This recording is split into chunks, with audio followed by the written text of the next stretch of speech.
All right, on this episode of the Fox Den, I am here with Dovid Feldman, an awesome relationship Twitter personality and fellow therapist. Thank you for coming on. Of course. It's my pleasure, Jeremy. I've been waiting for this a long time. Yeah, so Dovid and I have been speaking for a while, tweeting back and forth, discussing podcasts and the like. And you are a licensed marriage and family therapist, correct?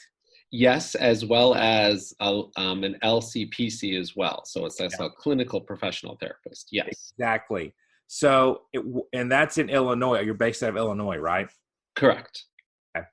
So it's interesting how the different states have different titles. So here in Colorado, I'm an LPC, which is the same thing, licensed professional counselor. And I don't know why. Well, I'm that too. I'm actually just a licensed professional counselor as well. Right. See, yeah. But that's the word soup is different depending on what state you're in, but it's the same licensure. So yeah. Let's talk about, for one thing, your website is great. I want to give a shout out to that, dovidfeldman.com. You really put your modalities on there that you work with. Yeah, I really like that. I mean, I find that, as both you and I learned in school, clients don't really connect as well to the modalities as they do to us as people. Of course. But there's always going to be a few people who are, such as yourself, and others who actually take interest in that. So, yeah. Yeah. And I'll have clients too who want to know why something works or what the basis is behind it. Really, the people who are more attuned and critical consumers, you can say, which is awesome. I love that. I love when people are curious about their mental health and what techniques and what modalities we know work. So what interested you about therapy? What got you in? Let's jump off into wherever you want to start today, because there's so many directions we could go in being fellow therapists here. Yeah, well, there are a lot of directions we can go. There's so much activity going on online, and it's just so exciting in so many ways. I guess I can just start with how I got started in therapy in the first place. Yeah, that'd be awesome. Yeah. So I'm not one of these younger men who kind of knew what they wanted to do when they were 20 years old and went into master's degree and got his PhD. Those are awesome. And you look like one of those kind of guys that kind of just did it right from the start. I appreciate that. I went into business for many years, and I still am in business. Yeah, I have a technology company, and small, very small, but it's been my bread and butter and what's helped me provide for my family and for many years. At some point in my just decided that staring at a computer screen, working with numbers and phones and stuff was just getting the best of me. So I wanted to shift to working with people. And I've always felt very attracted to conversing with people and chatting and getting to know people. And I have an interesting story about it. I didn't know whether or not I should go to therapy school. I felt like I wanted to, but I'm 45 years old. By the time I wouldn't be finished with my degree with all the supervision and everything until I was 50 something. Sure. And, it's a tough commitment and decision, Right. So I went to my father and I asked him, my father at the time was about 80 years old. And I said to him, Dad, what do you think I should do? So my father asked me two questions. He said, number one, do you like learning about therapy and counseling? So I said, yes. And then he said, number two, can you actually do the program? Meaning, is it going to ruin your life by doing the program? Or are you capable of doing the program? So right. I said, yeah. So then he said, let me tell you something. He said, you are going to be 50, whether you like it or not. The only question you have to ask yourself is, when you're 50, do you want to be a licensed counselor or not? So at that point I said, yes, I do. And I signed up the next day and boom, so happy. Yeah. Wow. That isn't a spectacular decision-making heuristic for anybody, to be honest. That's pretty cool. Yeah, it was really eye-opening for me because I had been struggling with the decision for such a long time. Yeah. And I've been doing counseling informally for years, and my father knew that. So he kind of already knew the answers to the question. He was just kind of helping me gain clarity on, how to move forward. Tell us about how you've been doing counseling, because on your website, I know it discusses like your very strong spiritual beliefs, so that probably plays into it. Yeah, when I live here in Chicago in a community of a lot of Orthodox Jewish people, and we're very relationship centric, marriage centric, traditional values, um, and so going to school was quite interesting because I'm in a room full of young 20 somethings for the most part, Mm-hmm. most of whom are not married, and many of whom were not even in relationships. Mm-hmm. And we're talking about, child raising and marriage issues, and it's just hysterical to listen to these young people. And I didn't say anything. I'm a nice guy. I'm not gonna. Right. But it's just really funny to have these conversations with people. Say, "Oh, when I'm married, and this is what you should tell your husband," and da da da da da, and blah blah blah blah blah. Right. Stuff that's maybe better in theory than practice, or Right. it's Right. outright terrible any way you put it. Yeah, that's Yeah. interesting. Yeah. So, but still, what therapy school is really about. There's a lot of tremendous approaches, techniques. Sure. Learning how to listen, learning how to care, learning how to set boundaries within the client relationship, learning how to develop trust. I mean, that's really what the bread and butter of our profession's about. Absolutely. Yeah, rapport building. So how do you primarily deliver? Like, do you have a practice, a brick and mortar in your area? Do you offer online coaching, all the above? Yeah, I have a brick and mortar in Chicago, which Nice. is like a nice little office, and people come see me there. Um, One of my favorite clients found me on Instagram, and I just had such a wonderful experience with her. And she's uh, just a close friend of mine now as well. We're no longer doing therapy together. Thank God. She's in a great relationship and everything. So that's really nice. Awesome. Yeah. And then people find me online, and I do a lot of online coaching. And there is that distinction between like teletherapy versus online coaching and Right. things of that nature. But I find that I know, one of our friends online, Taylor Burrows, Dr. Taylor Yes. Burrows, she had to kind of give up her license in order to practice online. I don't know if you knew that. Yeah, she does it outside. She doesn't have people sign and go under her licensure. I don't think you can do that over that great a distance. Uh-huh. Yeah. Yeah, so there are, like you were mentioning earlier, there's so many, crazy rules. I can't wait till the state lines are abolished when it comes to therapy, because it's just Yeah. ridiculous. That's a huge issue. Right. I agree with that. But yeah, people can come to me in Chicago, which they do. I have a local clientele, but what I find really exciting is my online presence. It's just so exciting. And something I was really impressed with you is it seems like, and I don't know because I didn't know you before you came out, but your Fox Therapy, you just showed up right away with your therapeutic logo and the whole deal. And I thought that was really cool that you just came out, not as an individual. I didn't notice you as an individual so much. I noticed you right away as like a therapist online with your practice and everything. Yeah, so I treat Twitter pretty differently than I do Facebook or anything like that, because I want to use it primarily as a platform to spread awareness about actual therapeutic content, theories. I've got an actual picture of me on there now, but before it was the logo like you're referencing, which a friend of mine created. Garrett Daly created that for me. So yeah, I appreciate that. It's that I had kind of toyed around with Twitter before, but when I came out and put my personal info on there, and linked all that and kind of built an identity, I went right into the therapeutic space, because I see that there's so much of the self-help stuff out there that's very, we could say, to put it very kindly, a little bit of folk wisdom or just some common sense stuff. And there's some awesome gurus out there too. There's some really good people out there who, everybody doesn't have to have a degree to share great wisdom. We know that. Yeah. But there is a real need for some wisdom that's not just chest banging and shaming. Yeah, absolutely. Just to segue right into something that we were talking about. Please, Yeah. please.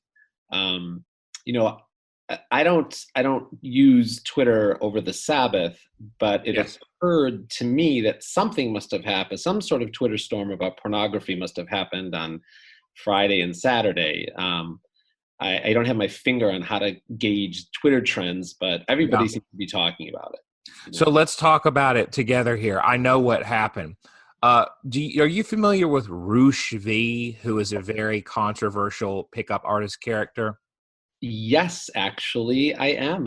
I've followed him for years, and I'm just fascinated by the man for sure. Okay. So he tweeted that ceasing the usage, and I'm obviously necessarily kind of paraphrasing here. I don't have it right in front of me, but I know he tweeted that giving up pornography is a rite of passage to becoming a more productive or more integrated man.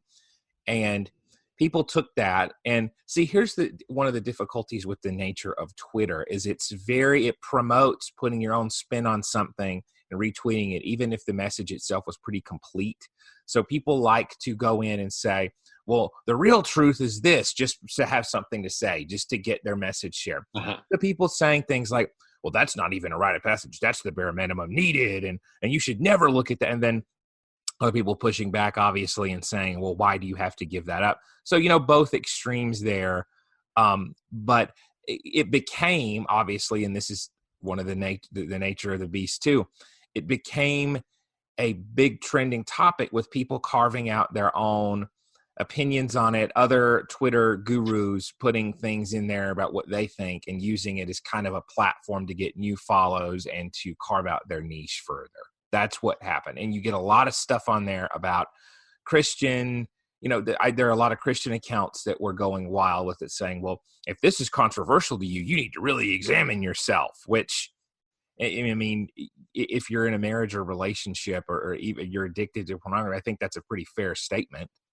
I think you have to kind of start earlier back toward what developed that. But so that's what happened is someone with a huge Twitter audience shared something about it, and it really resonated and galvanized some people.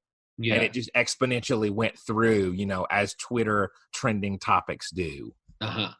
Yeah, and so it's interesting, kind of like convergence between self-help and therapy here, because and then our personal beliefs, they all seem to kind of meld into one thing. I'm Orthodox Jewish, so it goes without saying that, on a personal level, I would say that the usage of pornography is definitely not something that is beneficial and actually detrimental. Right. But Absolutely. just because on a personal level, from a religious perspective, I feel that way. Right. There's a whole other science of how to get that message across in a way that's constructive. Yes. 100%. Yeah. And there was this one gentleman named Jack Murphy who seemed to be going against the trend. Okay. And it's so hard to go against the trend because yeah, there's so many aspects of the trend that you could go against, and then you're labeled as somebody who, anything from an idiot to a pervert to a stupid, and what he finally ended up saying, which I support, I finally decided to chime in after I had seen something that he had written, which was, he had said something to the effect that his goal here online with his stance, which was that the usage of pornography didn't seem to be that bad on some level. And I'm not speaking for him. Somebody can go look themselves. Sure. But his goal was mainly to stop the shaming of men. And that's what he stated, Right. And my response to that was the only thing I'd put into the entire conversation so far, which is just that anytime we reduce shaming of men is a good thing. And, I support your efforts to reduce that shaming, because shaming doesn't work. I mean, it just, for the most part. There are times when there is a usage for shaming, but as you had mentioned, which I thought was great, was a brilliant comment that you had made, which was that it's a systemic issue that goes beyond, a guy just relieving himself to pornographic issues. Right. Right. Well, thank you. I appreciate that. So to elaborate a little more on that, it's like, and we can take this into the nature of sin, right? It's like the nature of it as idolatry, as getting distracted by something that ultimately is a counterfeit to real pleasure or authentic intimacy. Well, the issue with it is there's any kind of addiction that occurs out of a negative behavior or sin. It starts out very easily enough. It starts out as something that seems very small and manageable. Pornography is really a kind of a counterfeit intimacy in many ways, or a processed form of that. Yeah. Very drive-through. And like processed food, it's like a little here and there can seem very, and the analogy breaks down because I don't think having French fries is as bad as a pornography addiction. Just throw that out there. But the nature of it being gratifying enough to fool the body, but then not really providing any nourishment for the body or soul, in this case, when we're talking about pornography, that's really the issue. And depending on where people are in terms of having positive relationships or believing they're capable of making them, they're going to be more susceptible to using that sort of outlet. Yeah, absolutely. I agree with you. And yeah, it definitely is a counterfeit type pleasure, and it definitely is a substitute. And most men that I've spoken to on a private basis about it all share that feeling, that personal feeling of a little bit of shame and guilt after they've finished whatever it is that they started out trying to do. Right. Of course. And I think we have to draw some attention to the fact that obviously sin is sin when you have Judeo-Christian beliefs, but also I think it affects things differently whether you are a single individual or someone in a relationship, because it speaks to different phases of where you are, who your priorities should be, right? And I wonder if you want to share a little bit about that, if you have some views on how, like, being in a relationship, if there's any kind of qualitative difference in pornography usage in a relationship versus single. Well, I think that the point that you're making right now is the crux of the issue that I brought up in response to your text, which was just that, to corroborate with you that it is a systemic issue, and that speaking about pornography outside the context of relationship issues is unhelpful on some level. Right. I was thinking about it this morning, and I was thinking, we're going to talk about this, and what example could I come up with? And this is what I came up with, and it's not exactly the same, but I think it's a decent example, which is that everybody knows that stealing is wrong. Right. I don't know if there's any society in the world, whether they're Judeo-Christian or not, that says that stealing is okay. We all may have our lines of exactly where that is and what constitutes stealing, but for the most part, we all agree that stealing is a sin or wrong, etc. Right. But there's a completely different understanding of it, in spite of its wrongness, so to speak, when you're talking about somebody who is coming from an impoverished community and barely has food on the table and grabs a loaf of bread to eat, versus you're probably too young to remember that actress about 25 years ago who was caught, stealing something from like JCPenney or something, and she got in trouble for it, and it was like, it brought up the whole idea of kleptomaniac and stuff like that. There's so many different, understandings. It's all wrong no matter how you cut it. Right. The conversation shifts, and rightly so, depending on context. It was Winona Ryder, by the way. I remember that. Yeah. Because people are like, why is she stealing? She can afford this stuff. It's like, it's not about that. It's about the thrill of the impulse. It's what that is. Yeah. But yes. Yeah, so I mean, and that's what was missing, in my opinion, from this whole conversation online, and Right. that's where the shame comes in. You know, in my religion, for instance, unless a young man at the age of 20 has a good excuse, he's lined up to get married. You know, he's considered bait to be fed to the marriage fish. You know, the ones who are making the connections, the matchmakers. You know, and precisely because it's understood and recognized that men have this drive, and this is part of they're ready at this age, and it's time to align their biology with their social status. You know, you Right. wouldn't, you know, it's not a coincidence in our religion. It's not a coincidence that the height of a young man's sexual drive should coincide with their maturity for bringing a family into the world and starting taking on the responsibilities of supporting a wife and committing to a long-term relationship. And in secular society, it's totally off, totally off. Men aren't getting married until they're 30, 35. Women Yeah. aren't getting, and now the women are catching up to them, which is completely off. And then you want to have a conversation about pornography and how sinful it is. And to me, it's like, Yes. hey, you know, you're putting the horse before the cart, and the whole conversation. And again, I'm not advocate. I'm an Orthodox Jew. I'm not advocating for pornography, but what I am advocating for is that the lens be widened a little bit, and let's take a look at the bigger issues.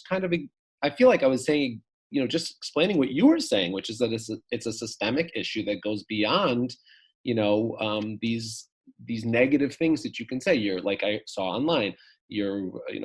Genghis Khan took over all of Europe by age 27. You know, Albert Einstein invented the bomb by age 22, and you're in front of your computer screen, you know, wasting your time. You know what I mean? Like, Yeah.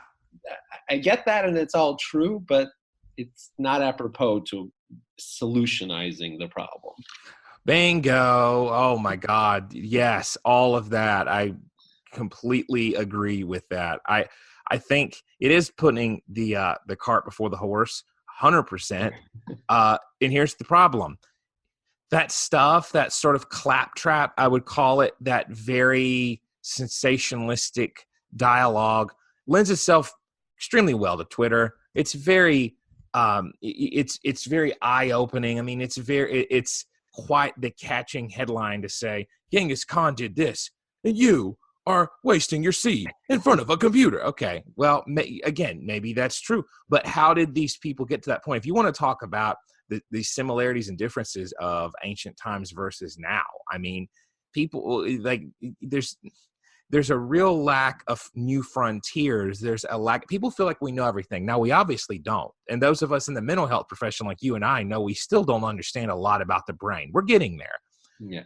But men now, and here's the systemic issue, don't feel they have a lot to explore or do. And you nailed the existential isolation that a lot of people in different cultures, even in religious cultures that are outside of Orthodox Judaism, are experiencing. That isolation, that lack of community, lack of anyone looking out for their marital prospects, no matchmaking, no community vetting, no community organizations like the church or go ahead. Yeah. No, I mean, just no community support. I'm just saying it that you're on Right. your own. You know, you got you You and are. Tinder, you know, on one Yeah. hand, and then you got pornography on the other. You know what I mean? Like it's like you're Literally. stuck. You know, Yeah. and Yeah. without a conversation about, you know, what, and then you talk, then you even have what's going on within marriages. I mean, my practice is full of men who are struggling um, within a committed long-term relationship, Right. and that's very, very common. You know, and they're also stuck between, you know, they're Right. really stuck because these guys can't even go out to Tinder. Like they can't even do anything, you know, they're so, Right. I do you know, know. Yeah. so it's like now we're, you know, they feel doubly trapped, and the susceptibility to porn usage and the relief that, even like you mentioned earlier, um, artificial, you know, intimacy brings them, Right. takes on a whole different meaning, just as an example. And again, please don't conflate my bringing an example with justification, Mm-hmm. but husband, wife, 2 kids, young, she's dependent on him financially, and they're in a dead marriage, a sexually dead marriage. Mm-hmm. What's worse? Like Jack Murphy was saying online, what's worse? Twice a week, 5 minutes getting off and, being there for the kids and the wife, or divorce, broken household, she's left alone with the 2 kids, you know, um, and I'm not talking about cheating or anything like that. She may even be aware that he's doing this, and she may even support it. She may say, go to your screen instead of to me. I don't care. I don't want to be with you. There Right. are situations like that. So I'm not talking about somebody doing something behind There somebody's are back. situations like that. Yes. So again, I'm not a supporter of pornography. And I think that that gentleman who is in that situation needs to work it out with his priest or rabbi or God or friend or therapist, whatever it is. Right. But it becomes more complicated than just simply saying, stop using porn, and if you do, you're a loser. I mean, that just doesn't. No, well, and I agree with you 100%. And it's frustrating as mental health practitioners to see when people in a space to share a positive message make things worse for those of us who are sharing that message and who are talking about context and systemic solutions. So I have had clients who are in very similar situations to what you're saying, where there is an abject sort of failure for any kind of physical intimacy in the relationship. Wife may not be as, and again, this can flip either ways. Men can have low testosterone and not have a drive, and the wife can be wanting to do something in him. So I'm not at all making it a gendered issue. We can generalize, though, and say oftentimes there is that male urge for sexual intimacy. And if that the person is wedded to a partner who's not about that, and is very like, even for medical reasons, I've seen those cases where it's like husband has needs, wife has medical issues that can't do it or is otherwise unable. Like, what do you do then? And in those same people who are making very clear judgments of like visualizing this non-existent but generalized porn user, right? Someone who is in a very simple situation of porn addiction, and that doesn't live up to that very simplistic narrative. Right. 100%. Absolutely. It's more complicated than that. And I love your thief metaphor, because in grad school, I'm sure that you were exposed to like the case of Hans, the stealing the medicine to save your wife case. Oh yeah. Yeah, absolutely. Like, I think most people of any moral development would see that that's a different case than stealing because you're getting your kicks or because it's just some fun thing to do. Oh yeah. Well, we have a whole, you and I share the Robin Hood story that, where Robin Hood is literally a hero, but when you look at it a little bit more closely, the guy was a thief, and he even called himself a thief, Right. And so it does, we do have an understanding of the nuance of the situation, which definitely gets lost on Twitter oftentimes, and then those who kind of even poke their head up and say, hey, wait a second, this is a little bit more complicated, get branded as some sort of online pervert or something. Sure. Right. Online sinner. We have all these different groups. You got the whole Christian side that's on there, regurgitating their, values, which is what they do, and God bless them, and then you have more atheistic, secular people that are just like, hey, what's wrong? And then you have people kind of in between saying, different things. So it's just a fascinating, dangerous place to be. But yeah, I mean, see that, and that's the thing is, as a Christian, I get frustrated because shame is not in line with, it is antithetical to Christianity. Guilt is not. Guilt can be very valuable. And I think oftentimes now we have a real lack of it, a real lack of guilt and actual contrition in believers now. It's a huge problem. But shame doesn't help, because shame immerses people in their symptoms and in that cycle. Feel shame about pornography, feel dirty, sink lower, use pornography again, feel shame. It's very self-propagating. It's very viral. And so rising above that and wondering, well, what is it that I can live for instead of this? What larger goal am I missing out on because of this? Or am I not being energized by it? What do I care about as a person? Those are the real way things to look at, the real ways to go, versus just focusing on the symptom. And in men's small groups in the Christian culture, there's often, especially younger guys, there's this tendency, and it's motivated from a good place of the heart, maybe not as much of the brain when you understand human nature, but to focus on the symptom of sexual purity and talk about porn so much. But the solution lies outside of that, to talk about solution-focused therapy, where it's outside of the problem. It's, what are you living for? What are your goals? What's your career? A lot of times the guys who get sunk into this pornography hole really have a lack of excitement about something. It's kind of like, well, here's my 9-to-5 job. That's okay. You know, I do it because it makes money, or because it was just what I was supposed to do. And their life is very divided in these ways, where there isn't a real passion or relational outlet that they can pour this passion, this energy into. I think that is such a good point. You know, that's a huge thing, and we've put so much emphasis on career, and Right. you know, for so many of us, career is something that we do because we are obligated with responsibilities, you know, and Right. it doesn't necessarily, and just by the way, I'm a little bit older. So just because the first 10 years of your career, you found purpose and meaning, does not mean that the next 20 years of your career is going to give you that same purpose and meaning.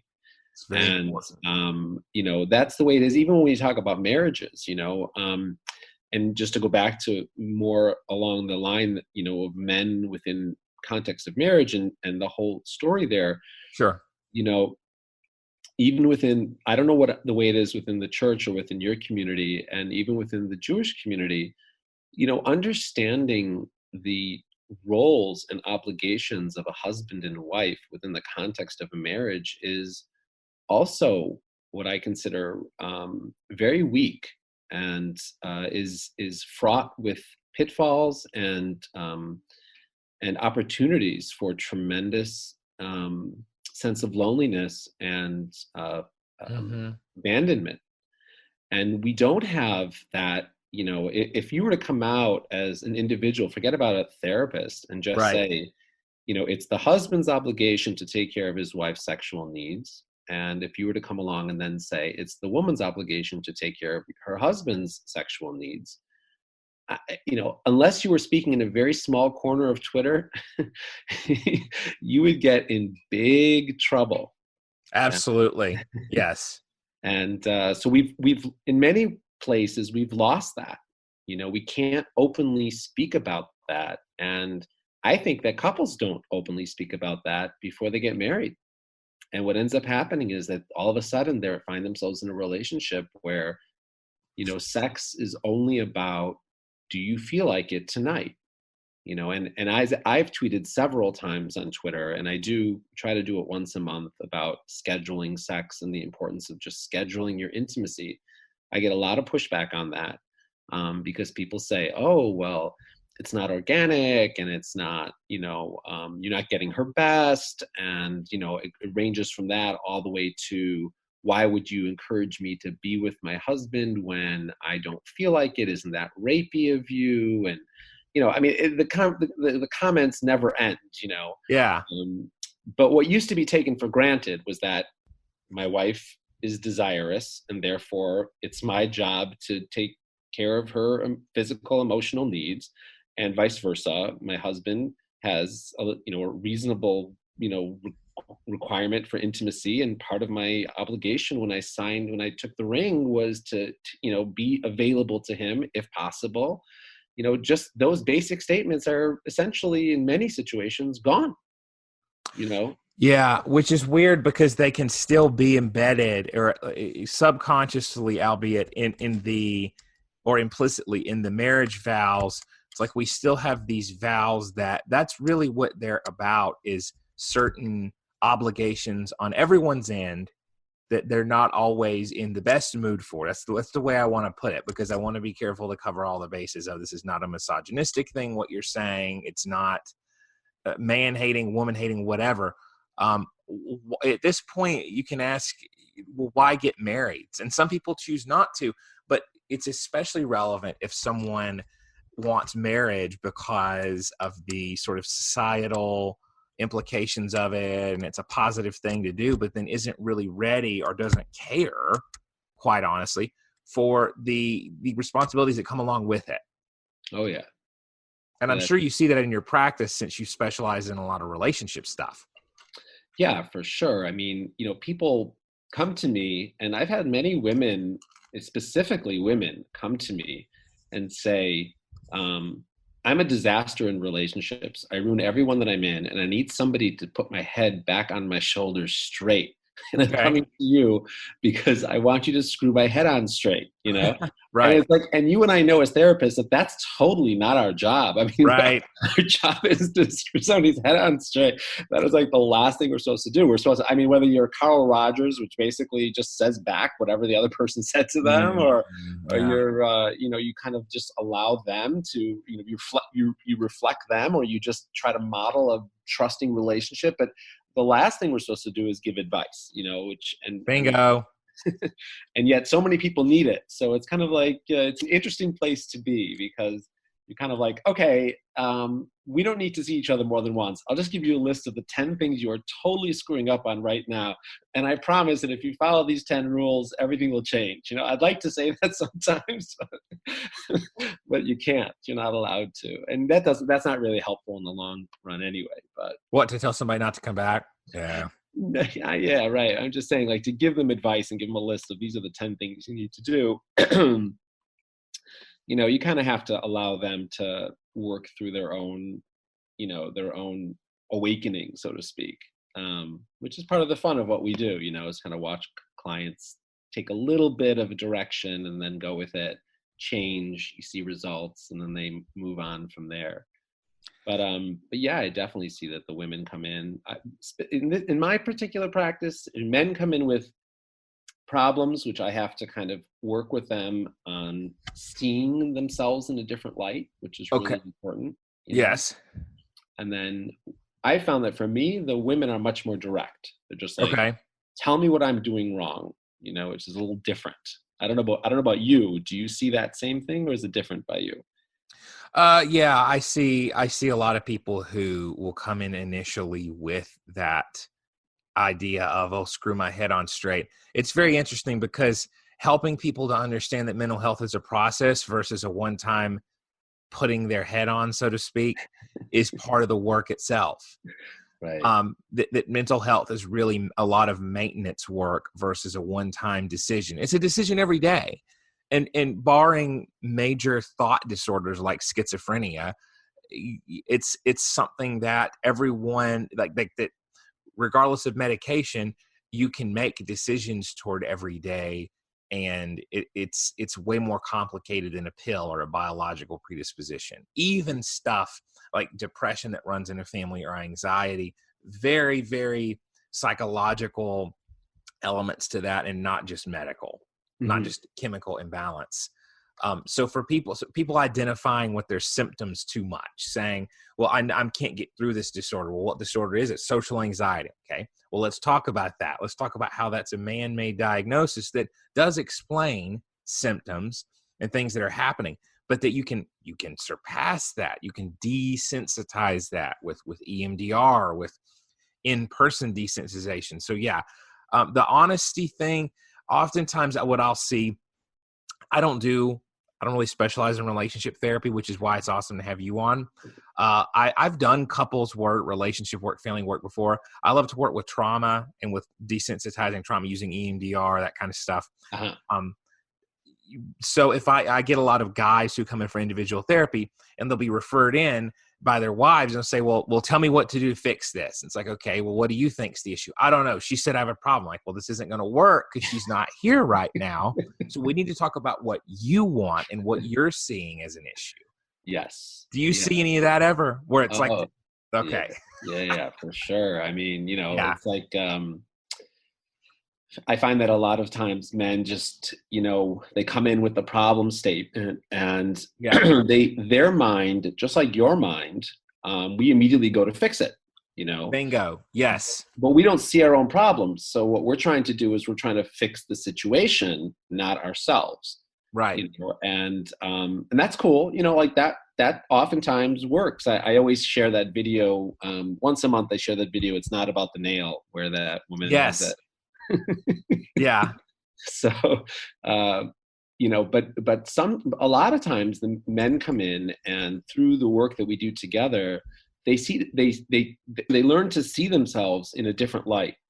And primarily they learn to see themselves in the light that she's seeing them in, which really is eye-opening for them, because I'm the same way as everybody else. I'm no different. We only have eyes. Our eyes focus outwards. They don't focus inwards, Right. And once a man understands and sees what she is actually saying and what's behind what she is complaining about, oftentimes they learn to perceive themselves in a massively different way, and it can be very, very awakening for them. And I've Wow. had a lot of male clients like this. I have a small podcast and a blog post called "Thank You for Driving Me Crazy." And Nice. Great title. yeah. And it's about a man who was just being driven insane by his wife's complaints and criticisms and the way she was treating him. And through understanding what she was saying, he gained an awareness of how he was showing up as less than who he could be. And that alone inspired tremendous change on this person's part, and an eye-opening awakening where he was able to kind of take off. And happy to say that, at least he claims, I haven't spoken to her yet, but at least he claims the relationship is a lot better. Right. So that's a beautiful thing, To see oneself through the eyes of the beloved. Yeah. I want to hear more, if you're comfortable, about Imago Therapy. I want you to talk about that a little bit, because I've heard of it and I want listeners to get an earful of this. Oh, it is the most beautiful therapy that is so relationship centric. I mean, if you have a drop of spirituality in you and you love your partner, it is a fantastic relationship modality, therapeutic modality. Right. And Right. one of the premises of Imago, which is, it'll knock it off for a lot of other people. A lot of people will just say it's not for me right off the bat, but a lot of people will, if you have to be a little bit spiritual. Okay.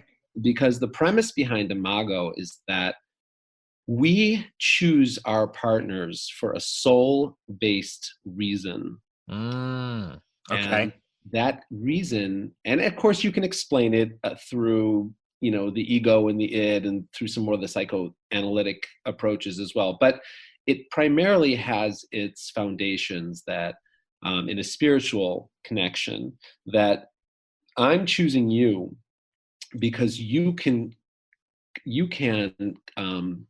fix me in a way. You're what my soul needs in order to feel complete. And you're choosing me for that exact same reason. Okay. But I wish it was just that easy. It's not. Right. What the trick here is that what I need from you in order to heal me is the most difficult thing in the world for you to give. Wow. And what you need from me in order for me to heal you is the most difficult thing in the world for me to give. So we see in each other those things that are in potential to make me feel complete. But for me to bring that secret ingredient out from you is the entire point of my journey and yours. So through giving me what I need, you complete yourself as well as me. And through me giving you what you need, I complete myself as well as completing you. Ah, okay. Isn't that amazing? It is. It is. And it reminds me, it's a much better, in a lot of ways, version of the analytic view of relationships, of getting into a relationship because of certain unfulfilled needs and certain things from childhood and enmeshment issues. But it looks at it in a great way, and the prognosis and the prescription is a lot better. So, Yeah. So, like, let's take an example just for fun. please. Yeah. So let's just say I'm somebody who has attachment issues, Okay. and I need a lot of love, TLC, affection, affirmation, validation, blah, blah, blah, blah, blah. All the Yeah. usual stuff. Anxious attachment. Yes. And I'm going to be attracted to a woman who represents somebody who doesn't need that, because I'm looking at her and thinking, wow, I would like to be that way. Bingo. Okay. So what I don't have, she has. So she is confident and she's more detached. Maybe she's an introvert. She's comfortable with herself. She doesn't need to express anything. She's totally like a really cool chick, right? Now, that works for the first couple of years where we're under the spell of romance, love, and all that kind of stuff, right? But eventually, I'm left with a woman who's aloof, cool, detached, confident. And I'm somebody who needs connection, validation, love, affection, etc. Okay, so I got it for the first 2 years. I'm like totally in love with this person and I get it. But then the rest of your life occurs where I'm stuck with somebody who is exactly my opposite. Right. And now I start showing up in the relationship very differently than I did before, which is, hey, I need all this stuff from you now. And she's looking at me and saying, hey, wait a second. You used to love the way I was when I was Mrs. Cool Chick. Now you're asking me to be like Mrs. Now you're asking to be treated like, like I'm madly in love with you in this romantic type way. She's like, forget about it. Right. So the journey that I have with her is to bring out from her. Now, don't forget, on the flip side, she Right. actually likes me because I am all those things, right? But Right. she needs somebody who's what she really needs is somebody who's a little bit more detached, okay? Because that's on her side. But let's just take my side as an example. So what I need from her is I need to pull out from her innate ability to be romantic, to be loving, to be connecting, to be all those things. And that's difficult for her. She doesn't want to be those things. That's not her nature. Mm-hmm. But that's exactly what ultimately I need from her. And once I receive that from her, this is the coolest part. Once she gives that to me, so once I've converted this woman who is all aloof and distant and separate into a woman who can give to me the way I need it, my needs disappear. Ah, I no longer, she's powerful. healed me and I've healed her. I've given her the Yes. strength to be that type of person. And at the Yes. same time, I no longer need that from her anymore. Kind of cool, right? Yeah, that's pretty spectacular. Um, I mean, and it's kind of true, right? Like, because the second absolutely. when a client gets what they've been fantasizing about, half the times they say, oh, okay, well, I don't really need that anymore. Thank you. I'm done. And then they go on and live their life normally. And it's like all that just to Absolutely. Yeah. That is extremely powerful. And I want to segue into something here. What you think are the single biggest relationship problem or systemic issue that we have now as a culture? This is what I would say. Okay, you're asking me we say in Jewish, you're asking me something on 1 foot. So I'm standing on 1 foot right now, giving you an answer, meaning Okay. I didn't come prepared for that answer, but I'll tell you. To me, the biggest relationship issue is Okay. commitment, because it's within the framework of commitment that all the other issues can be worked on, solved, and I shouldn't say solved, can be worked on and addressed and resolved to some extent, to as much as they can be resolved, even if the resolution is that there's no resolution. But this all happens within a committed relationship. Without commitment, everybody heads for the door, and I don't blame them at all, because the issues that come up in relationships are really tough. They're tougher than business issues. They're tougher than health issues. They're the toughest things, because it goes to the core of who you are as a person. Absolutely.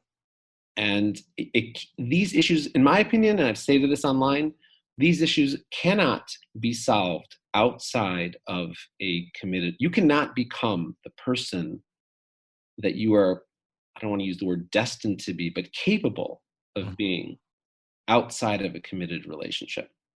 And it has to be the commitment.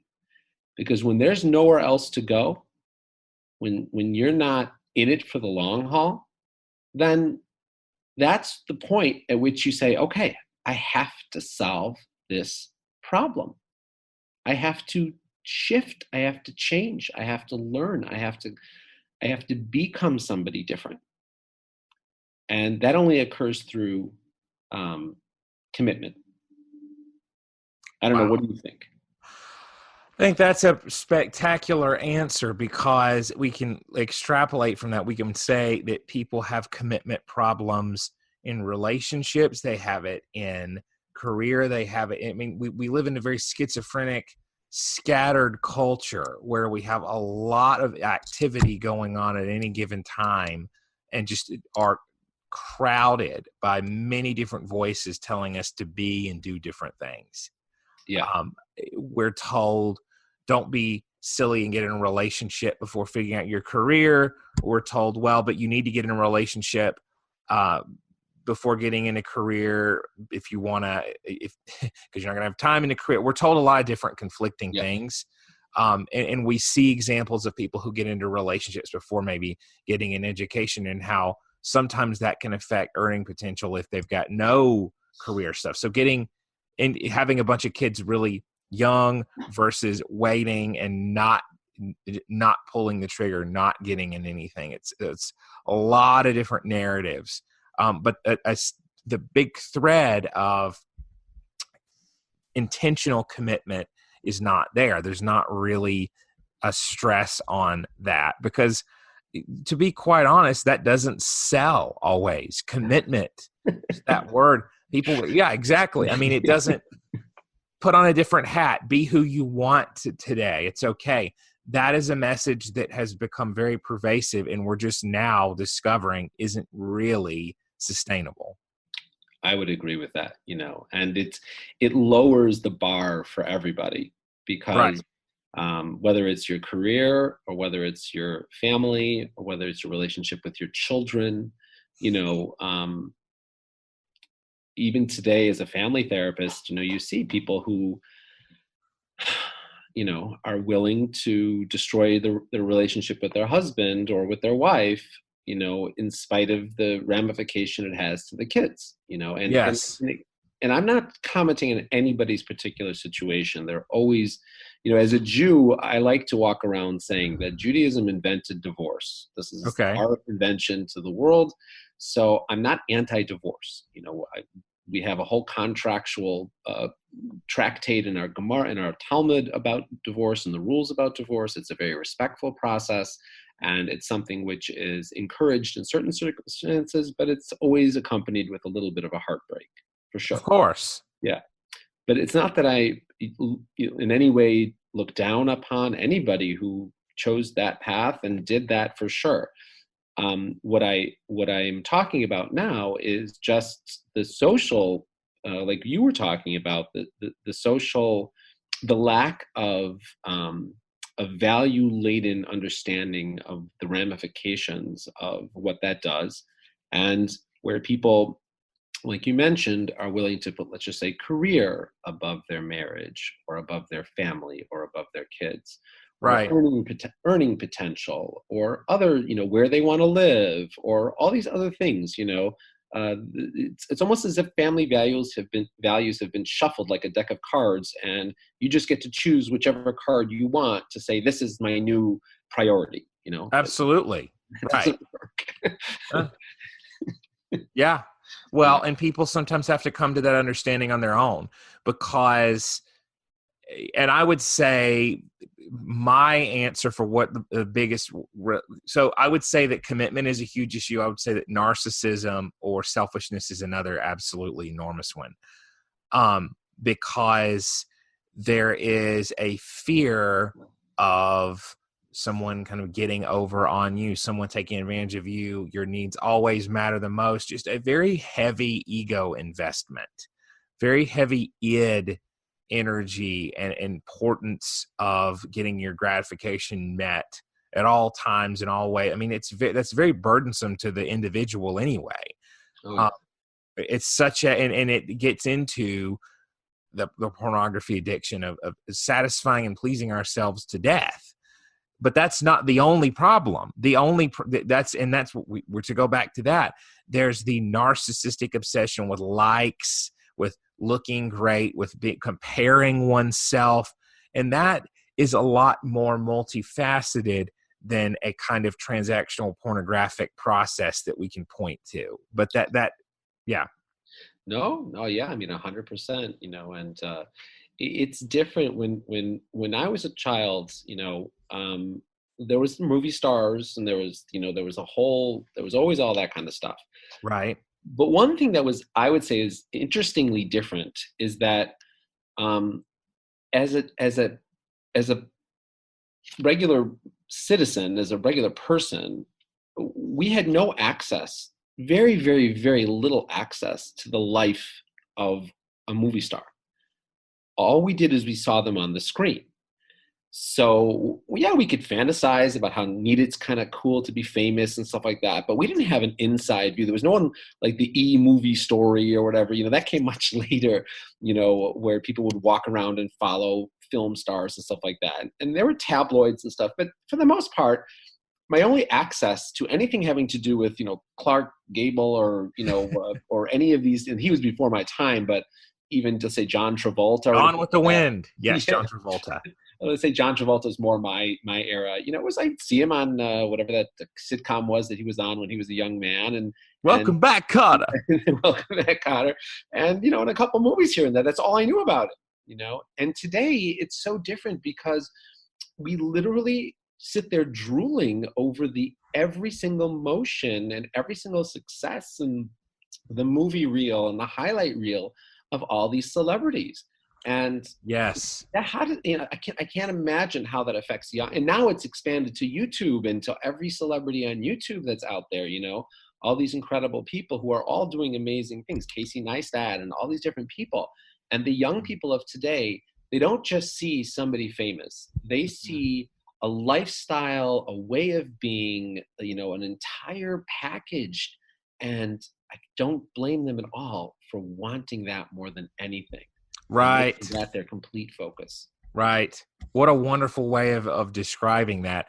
Yeah, and it's tough because people have to get out of viewing mode sometimes and into action mode to get what they want. And I think that that's something we need to promote more. You get to now, for everyone's not self-made. Some people already have family who have a built-in audience, and then they just kind of build onto that. But for everyone else, it's really important to find what you care about and get the message out there if it's something that you want to pursue in a fame-oriented way. Yeah. It takes the effort, though. Yeah. It's kind of funny because we were talking about before I started, before the video actually started, when I first started on Twitter, it was like, yeah, I didn't know what I was I was a therapist, right. I'm a Jewish guy therapist, an older man married, I had a lot there, but I didn't understand. I couldn't find myself, Sure. So I joined like all these red pill communities, okay. I was like, right away, I decided I wanted to work with men, and what bigger community was there than, Rollo Tomasi, the Manosphere, Roosh V, and all these people. So I'm sitting there, right. chatting with everybody, and although I've toned down the volume a lot, I can be a very argumentative person, which didn't serve me well in these communities. You know, I'd be like, "What are you talking about?" And, you know, "Oh, you're such an idiot," and da da da da da. You Yeah, know, yeah, I found myself, and I thought to myself, I had this fantasy, like, I'm gonna like get into this community and be one of them, and da da da da, blah blah. right. Until the day came when I said something to Rolo, and I was just about to respond, and I hit the enter button, and it said, "You have been blocked by this person." Oh boy. Oh, I sat back in my chair and I said, "Okay, wow!" Like my whole fantasy of who I was online and what I was going to be just came crumbling down, you know. right, right, And then I said, at that point on, I said, I am going to find my own voice, and I am going to just speak for myself. And I'm going to go back to basics about who I am as a person and what it is, the message that I want to give across. You right. know? And I'm not going to try to like come up from underneath and fit my worldview into the way they see things. And I'm Right. not going to start arguing with them. I'm just going to build my own, you know, experience, you know. And Yeah, that's an important message for everybody online. You know, you got to be yourself, absolutely. you know, and sometimes it takes us getting kicked out. Did you have that same thing, or did you like? Yeah. So that's a great conversation. You know, there's always a different take on things when it comes to once you've had some versing through grad school and you learn a little bit more on the nature of human development, I would say, uh, things become less symptomatic and more systematic. Mhm. You see systems versus symptoms, and that sounds like such a cliche or a heavy-handed thing to say, but um, the big thing that I would stress is some people in the manosphere. There's a lot of anger and a lot of bitterness, and a lot of it is misdirected. The manosphere is not a single monolithic construct. It is as like for labeling purposes, right? But when it comes to the different narratives, there's like the incel community of, okay, men who are involuntarily celibate believe that you have to look and be a certain way all the time to get female attention, which there's a whole slew of reasons we could kind of go down that path and say that's false. To be quite honest, that is a result of kind of the Western isolation and lack of people getting paired up and marriage being seen as a rite of passage versus something that only the best get. Like there's a total like, and see, we can look at the system and see that the answer is different than learning a few tips on Reddit and going out there and swinging your member around. I'm just going to say that there's an orthodoxy to the manosphere that occurred. There's certain way of looking at things that's immutable to some people, and it doesn't account for, in many ways, human attachment. And once someone gets to know you, is it okay to be sensitive? There are these questions that come up that have to be answered that something like Imago Therapy can get to, that just looking at SMV, sexual market value, right? These little catchphrases can't account for. But to people outside of our realm who don't like to geek out over therapy terms or theories, they're going to cling on to little and I'm not dissuading what anyone's done, but I think no one really has the full picture until they start to look at some theories that make sense of everything versus the isolated facts. Right. Yeah, for sure. How I got my start and what interested me was getting in there and providing some answers from psychology and human attachment theory in the wake of the manosphere stuff. So particularly a book that I can't say enough about. So it's attached and it's got a picture of two magnets on the front. The new science of adult attachment and how it can help you find and keep love. It's by Amir Levine and Rachel Heller. So people can get a paperback copy of this for $15. It's got quizzes in it. It's got questions you can make copies of, obviously. Take for yourself, have your significant other. If you're in a relationship, if you're seriously dating, have them take it. But it breaks down attachment into three big styles. And you could subdivide it from there, which we do in this profession. But for our purposes, it's anxious, avoidant, and secure. Obviously, secure is the gold standard. Anxious is what you were talking about earlier in your example of the guy who is someone who needs the affirmation and gets attached to the girl who's avoidant, who plays it cool, the cool, calm, collected. And the way you know your attachment style is what you tend to do when you're anxious. Bottom line, if you tend to cling or if you tend to withdraw, that'll give you your answer. Withdraw is avoidant, cling is anxious. There you go. So really, when I see the manosphere stuff, a lot of it comes down to, do you have anxious attachment? Are you being clingy? If so, there's a systemic issue there to look at, that just willing yourself not to be that way, not to be overly attached to the female, doesn't really account for. You have to look at that anxiety, right? So pickup artistry gets to the behavior, like be avoidant, be secure, but edging out on the avoidance side, but doesn't really tell you why you're feeling anxiously attached. And I think that's where our profession comes in. And there's a lot more empathy there, where it's not like, just toughen up, bro. Just, don't catch feelings. Well, why are you catching feelings maybe earlier on than is acceptable in our culture? Well, that's not really a good goalpost, because any feeling sometimes can be seen weak in culture, but in our culture now. But like anxious attachment is probably what a lot of these men are dealing with, but they don't have the terminology for that. Yeah, or the conceptual framework for that. Right, because they're just being hammered with some talking points. Right. And I do love that about your feed. I love how you bring in so much of the clinical definitions and theories, and you make it very accessible to people. It's almost like it's such a pleasure to see your tweets come around, because you have such a nice therapeutic take on so many of the issues that we're facing. And it just reminds me of being back in school. So I really like it.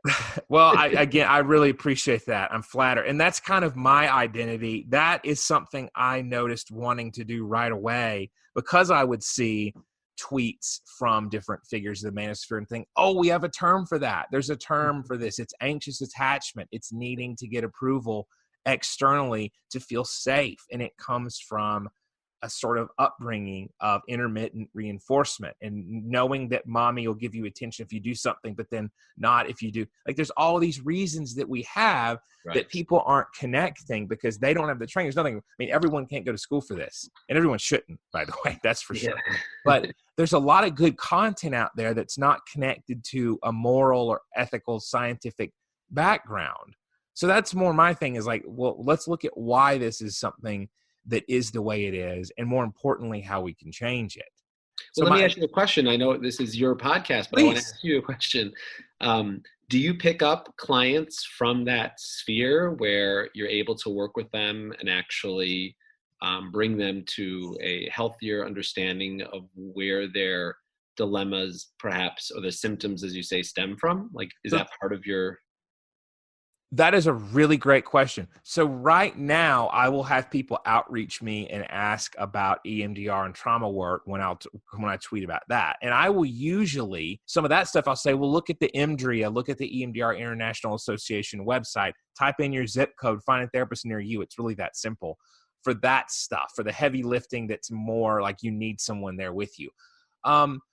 As far as picking up clients on Twitter, there have been a lot of people DMing me, asking me quick question and answer stuff, and who have been very open to therapy. And I've said, you really need to see somebody closer to you for this, because I know EMDR works and I want you to get that versus me just seeing you on a screen. Right. Okay. But to follow up, please. Yeah. Have you seen a willingness of people in that arena to actually reach out or have a more introspective perspective on what their issues would be? Oh, that's so, yes, I have with several people. Yes, I've had people reach out and ask things about attachment and why they can't let go of someone that they saw very briefly on dates. And again, I'll talk about anxious attachment and say, well, what was it like growing up? What are you diversifying your social sphere with friends and doing things to stop those thoughts by redirecting your attention? Lots of that stuff where people know what their problem behavior is, but are embarrassed to talk about the feelings behind it. They got men who want to talk about it, but only one-on-one, which is completely respectable. I mean, look at how guys can be told to man up.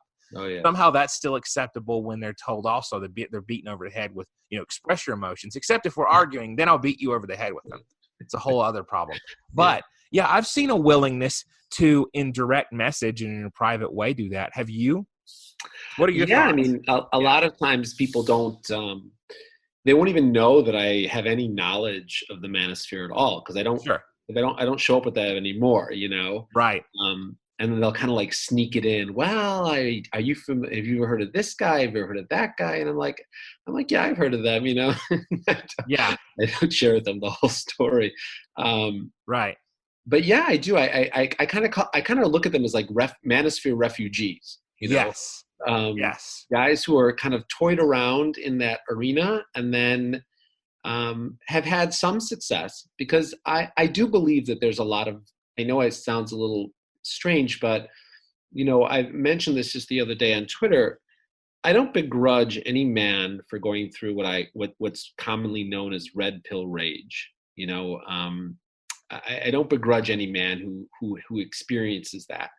The transition from being a dependent to a leader is a very difficult one, and it comes with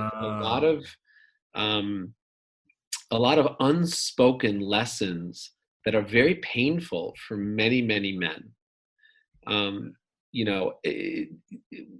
Just talk about that. What you mean by going from dependent to a leader? I think I know, but I want everybody to be clear about it. Well, in so many different facets of life. I mean, I can remember for myself, probably the first time I experienced that was when the last day of my college education.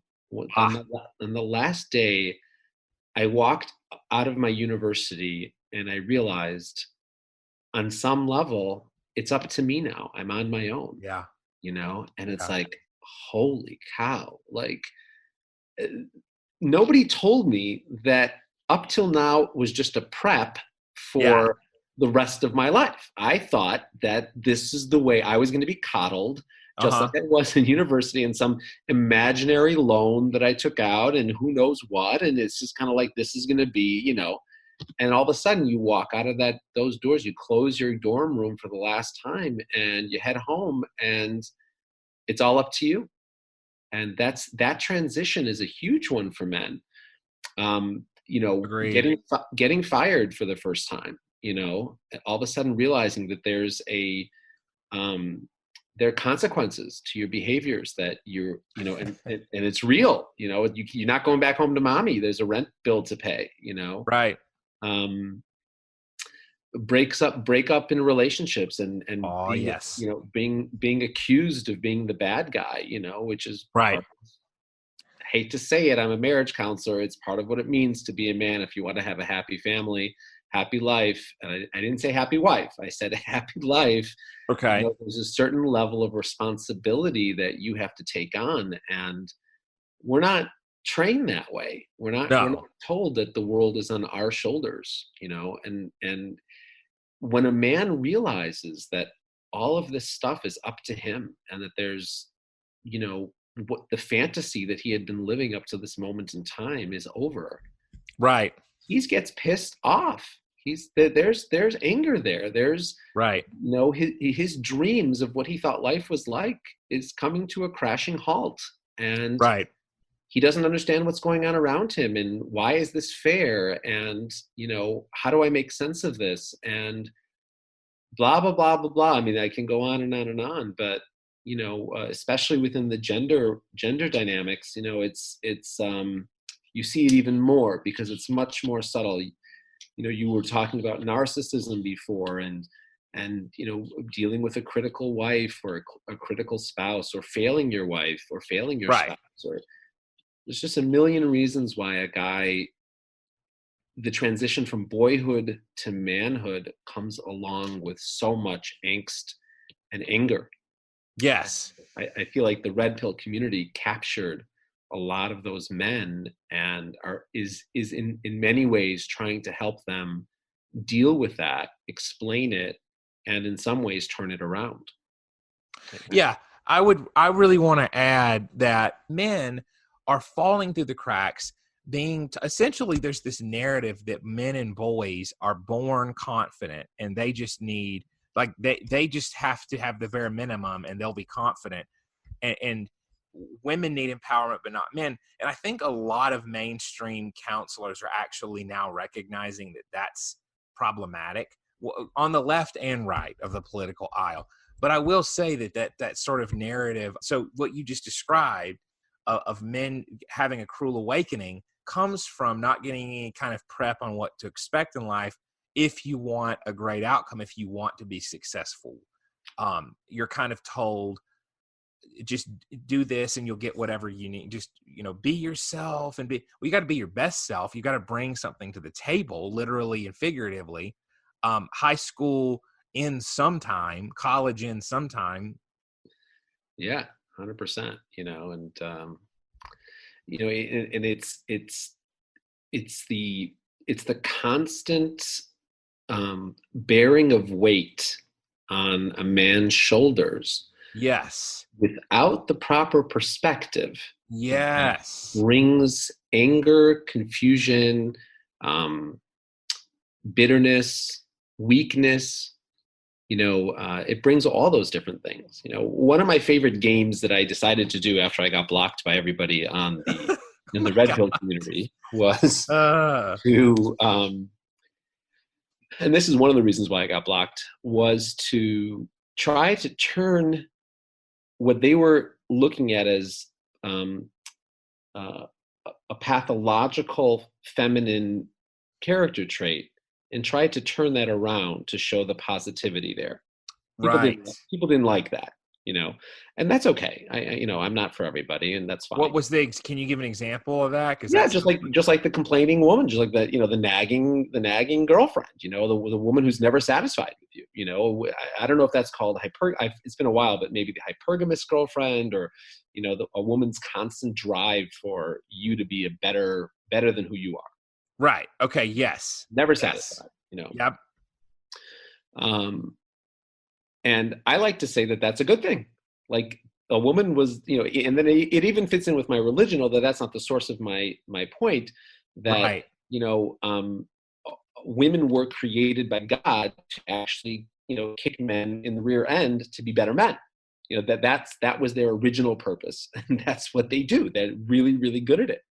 And it's designed. Now, again, it doesn't mean that, everything has to be within boundaries and limits and communication and no criticism. There's a whole school of how to do it. But the very essence of their nature, as described in the manosphere, that's a good thing. We want that, right? You want somebody in your corner pushing you to be a better person yet tomorrow than you are today. Right. I get what you're saying. I think a lot of the disconnect is people in the manosphere talking about, like, if you don't live up to who you are that day, the woman goes looking elsewhere, is what they mean by that hypergamous thing. And that gets into, like, that illustrates your point of commitment being an issue, right? Of, like, being ghosted, or the woman not explaining. And again, they don't it depends on how early it is in a relationship or dating relationship, right? Like, it doesn't, if you're on a few dates with someone, they don't have a job, they won't work, they're not going to school. It's like, okay, well, maybe that guy needs to work on himself before bitching about women, right? But then you get the flip side of guy who's doing everything he can and wife fussing at him still. It's like, well, maybe some empathy on her part and some anxiety regulation, some mood regulation stuff would be helpful. So I think it's about context. And I think you're 100% right. There's people who don't want to hear the message that they have ways to grow. And that in and of itself is a clinical issue.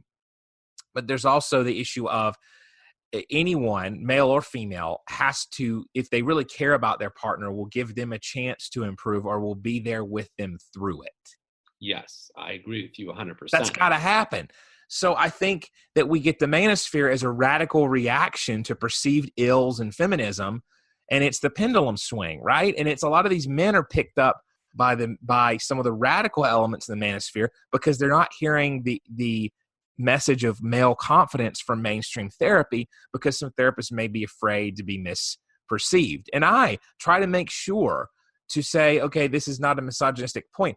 Women have gone on record. There are female therapists. Dr. Burroughs goes out there, and I know we can talk about how she stepped out of the mainstream, as you were saying earlier, out of her license. But there's people who will be honest about the importance of men being confident, but sometimes, unfortunately, it's not in mainstream psychology. And I think that's a disservice, because being an integrated man requires a lot. Being a Renaissance man requires more than any one thing, any more than swaggering confidence or emotional hemorrhaging.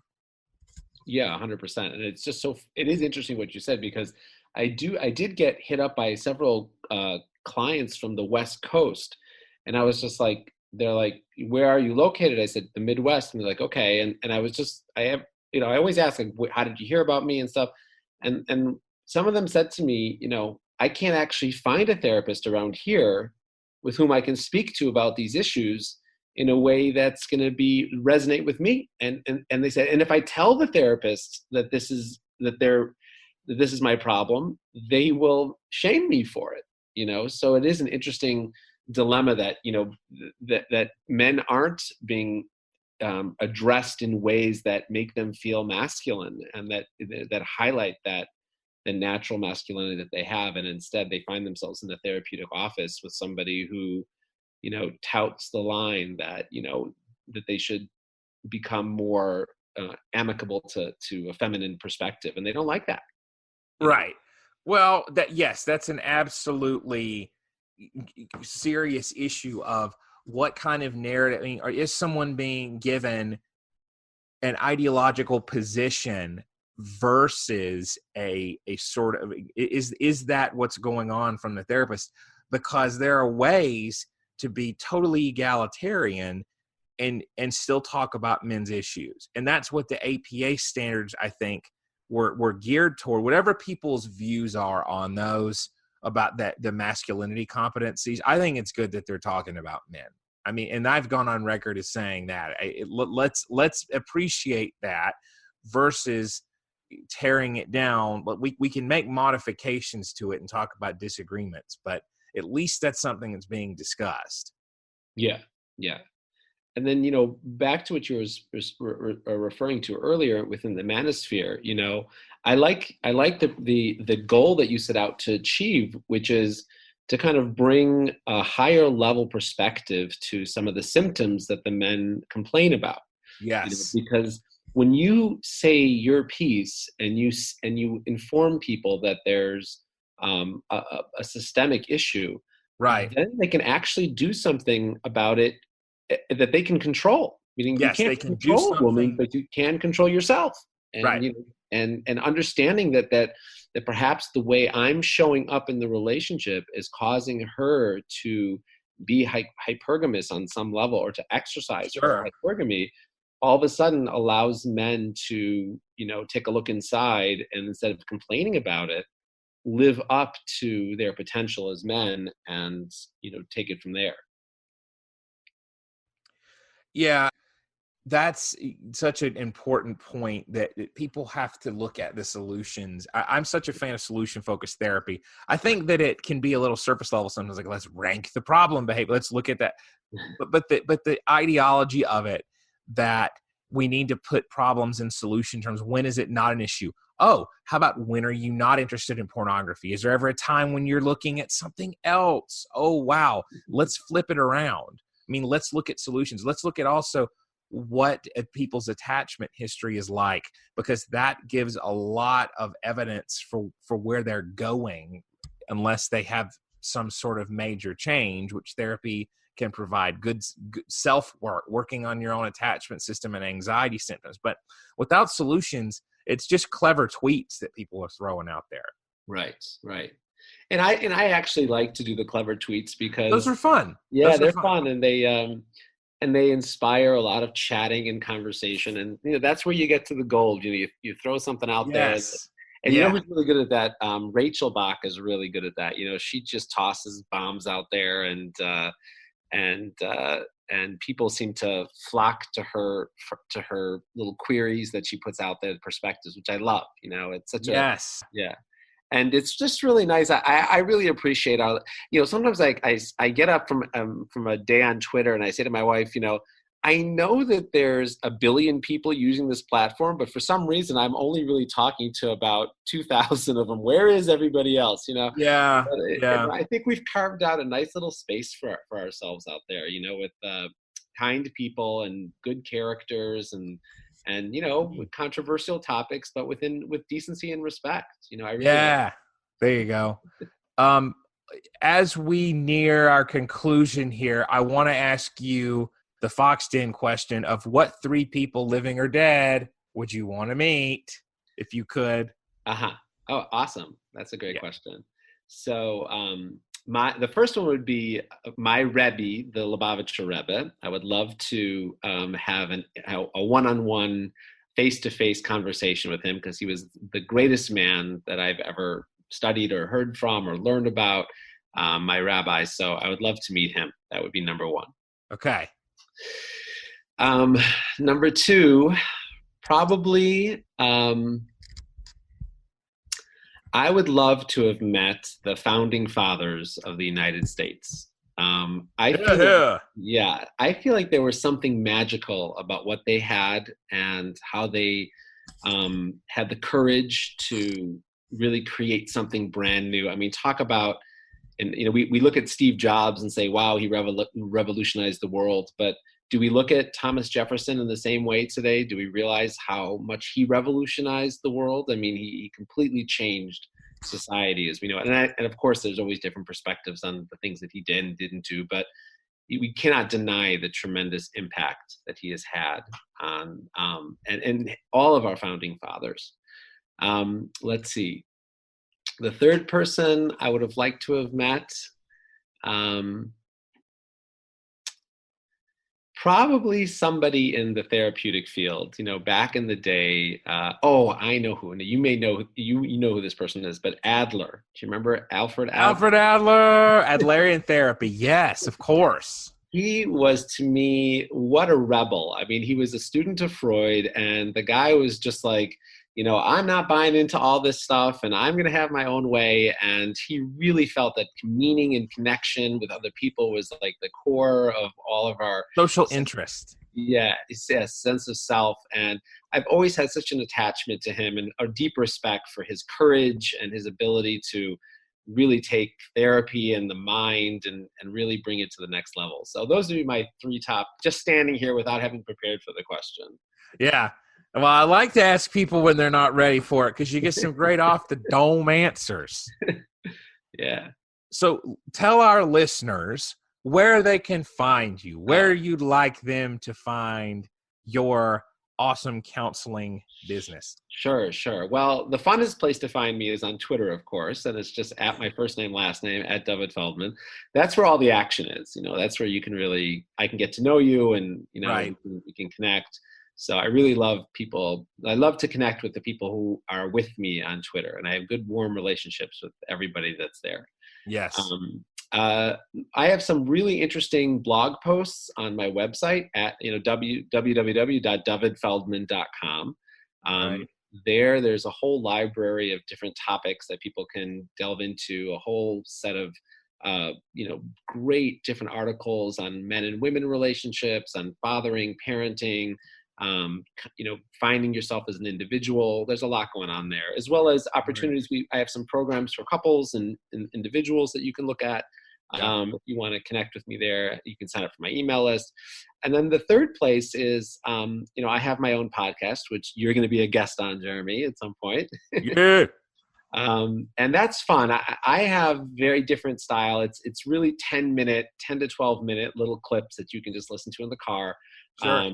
Or during lunchtime. I like to advertise it that, you can spend 10 minutes on lunch and just listen. But it's just on Libsyn. So it's dovidfeldman.libsyn.com, but okay. it's all available on my site. But yeah. Nice. And I'll put the links in the description of the podcast when I release it, but I just wanted you to run down it like that for people to hear what it's like. That's pretty good. So you release some bite-sized little lectures. Yes. That's cool. Yeah, that's a good format there. They usually stem from something that I had in a session with somebody or some argument I had on Twitter. So there's usually some angle that I'm taking that may look like it's coming out of the blue, but for me, it makes perfect sense. Yeah. Are there any podcasts, obviously besides this one, that you like listening to that you find to actually be pretty accurate with therapeutic stuff? I tend to shy away from the therapeutic podcasts just because I get jealous of how smart everybody else is. And so I don't do that. But I have some of my favorites are 13 Questions by it's a gentleman that did Grammarica, and he asked people 13 different questions, and everybody he asked the same 13 questions to. So that's a fun one. And Unwasted Minds with Matt G. He's really good. Okay, so that's pretty cool. Yeah, I have some links to those on my site as well. But and now I'm going to put up your link to this one as well, so you'll be featured on my website as well. I appreciate that. Where Should We Begin is a kind of cool podcast with Esther Perel, the lady who does she does a therapy session over the podcast. I know. I've heard about that. My sister told me about that. Where should we begin?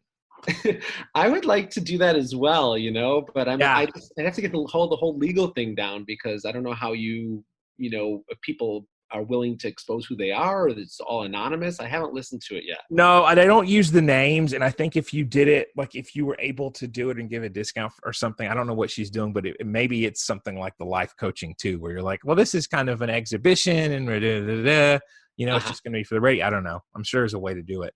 Yeah. Interesting. Awesome. I'd like to start that. Where to be? Esther Perel. She's awesome. Mating in Captivity. She's such an interesting woman. Yeah, absolutely. Well, this has been awesome. I really appreciate you appearing on here, and I just want to end with asking you if there's anything you want to add about relationships, anything about therapy that you find relevant. The only thing I want to add is what I always add, which is that don't be afraid of awesome marriage relationships. It can be done. You can do it. It's possible. It's been done for thousands of years, and you are no exception. So commit, enjoy, love her, just have the best life possible. And it's definitely something within your reach. And this has been the Fox Den. What an excellent way to sign off. Until next time.